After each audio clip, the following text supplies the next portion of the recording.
Isang mapagpalang umaga mga par. Napakaaga pala natin ngayon dahil napakalayo ng ating biyahe. 2:49 pala ng umaga nang pares tayo at napakalakas ng ulan. Sakto at magagamit natin ang bago nating biling headlight ng ating motor mga par. Kita nyo naman kung gaano itong paliwanag. Agad na nga tayong umalis mga par dahil inaantay na tayo sa ating meet up dito sa isang kilalang mall sa tapat sa Alabang mga par. Dito pala tayo mga par dumaan sa C6. Kita nyo naman kung gaano kalakas ang ulan at kung gaano rin kadilim ang lugar. Napakadelikado dito dumaan ng solo mga par. Kaya pag napadaan kayo dito ay doble ingat. A few moments later. Ngayon, nakakarating lang natin ang Alabang mga kadogs. Alabang. Maya-maya nga mga par ay narating na natin ang Alabang at nandito na nga sila at inaantay ako. Hindi na nga kami nagtagal sa Alabang mga par dahil malayo pa ang ating biyahe. Kaya agad at kaming umalis. Napakalakas ng ulan. 2,000 years later. Fast forward tayo mga par. Nandito na nga pala kami sa Tanawan at hindi na namin nakunan o hindi ko na nakunan ang biyahe namin dahil sa sobrang lakas ng ulan.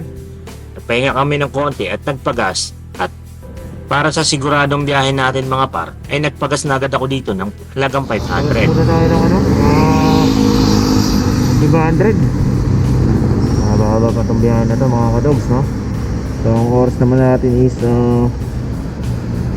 is 4:14. So umalis tayo ng Maynila is alas 3 alas 2:30. So ngayon dito na tayo. Medyo grabe yung ulan kaya nakakapote tayo yung full bottle ba. Pwede na! Pagdating nga namin ng Tanawan mga par ay wala nang ulan. Tuyong-tuyo ang kalsada. Salamat tayo mga kadogs, no? So wala po lang dito. Wala po lang.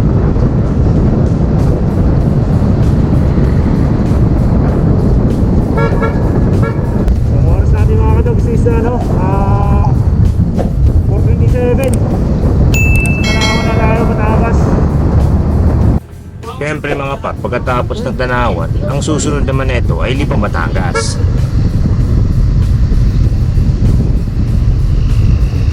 Lipa City yung mga kadogs.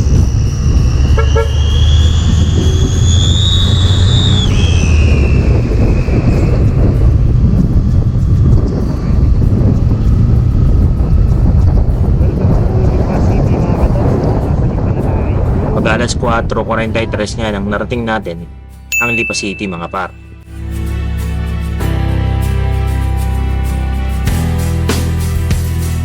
Magliliwanag na nang marating namin ang Batangas City mga par. Nadaanan pa namin ang SM City Batangas sa bandang kanan mga par.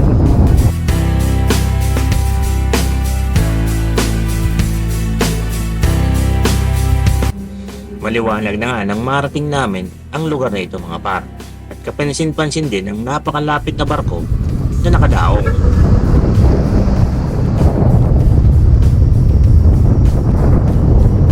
Nakikita ko siya mga kadogs. Ayun, no? Kitang-kita ko na nga ang napakalaking Birhen Maria ng Monte Maria mga par.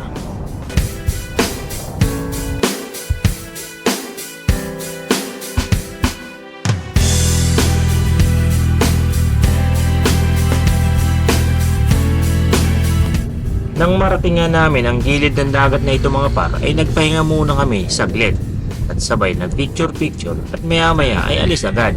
Pero dito mo ay makikita mo na agad ang Monte Maria na nakatayo sa tuktok ng bundok mga par. Napakalaki ng mga alon sa dagat ng panahon ito mga par. Dahil nga ay may parating na bagyo na nagpapaulan sa Kamaynilaan. Sa awa na Diyos, dito sa Batangas City mga par ay hindi maulan. Kaya tuloy ang gala ni Dogs mga par.